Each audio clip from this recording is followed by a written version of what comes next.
యేసు ప్రభువులో నా రక్తం ఆదాము రక్తం అని ఈ మధ్య కొంత సోషల్ మీడియాలో చెప్పడం జరిగింది. కొంతమంది చెప్తున్నారు. దేవుని బిడ్డలారా, యేసు ప్రభువులో నా రక్తం ఆదాముది కాదు, మరియమ్మది కూడా కాదు.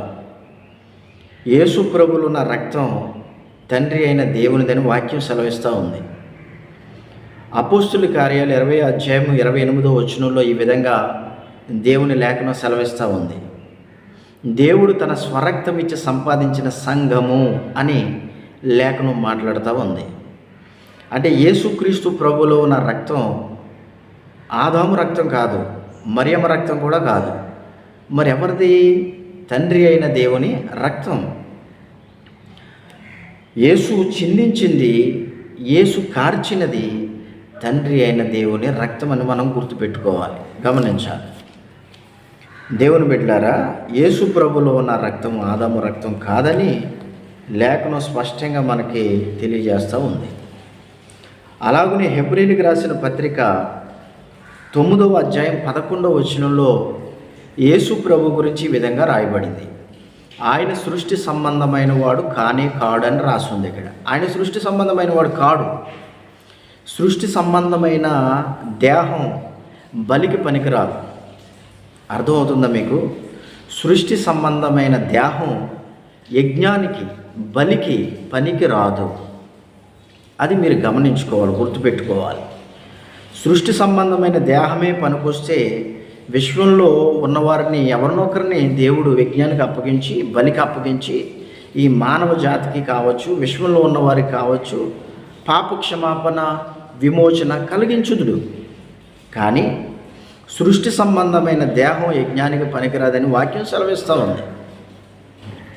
మరి యేసు ప్రభు దేహం ఎలా నిర్మించబడిందని వాక్యం సెలవిస్తుందంటే, యోహాను సువార్త 1:14లో ఆ వాక్యము శరీరధారి అయి కృపా సత్య సంపూర్ణంగా మన మధ్యకు వచ్చిందని వాక్యం సెలవిస్తూ ఉంది. యేసు ప్రభు దేహం వాక్యంతో నిర్మించబడింది. అంటే వాక్యమే శరీరాన్ని ధరించింది అనుకోండి. అవును, వాక్యం శరీరాన్ని ధరించింది. యేసుకి మరొక పేరేంటి? వాక్యము అని కదా. ఆ వాక్యమే శరీరాన్ని ధరించుకొని ఈ లోకంలోనికి వచ్చింది కృపా సత్య సంపూర్ణంగా.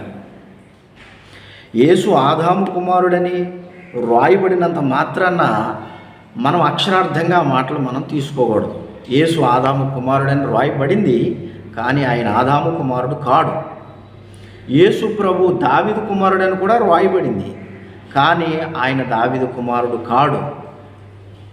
యేసు ప్రభు ప్రవక్తలకి సూచనగా పోలికగా ఉన్నాడు, కానీ ప్రవక్తలు ఎవరో కూడా ఆయనకి సాటి కానే కారు.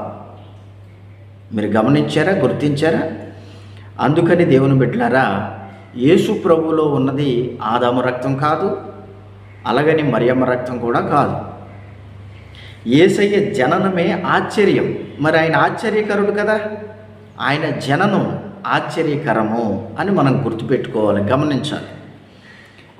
ఈ మధ్య చాలామంది వాక్యంతో పరిచయం లేనివారు, లేఖన ప్రత్యక్షతలు లేనివారు చాలామంది చెప్పే మాట ఏంటంటే, యేసు ప్రభువులో ఆదాము రక్తం ఉందని చెప్తున్నారు. వీరు భయంకరమైన దుర్బోధకులు, అబద్ధ బోధకులు. వీరు నరకపాత్రులు. యేసులో ఆదాము రక్తం ఉన్నదని చెప్తున్నాడంటే యేసుని పాపిగా చిత్రీకరిస్తున్నాడని గుర్తుపెట్టుకోవాలి, గమనించుకోవాలి. అర్థమవుతుందా?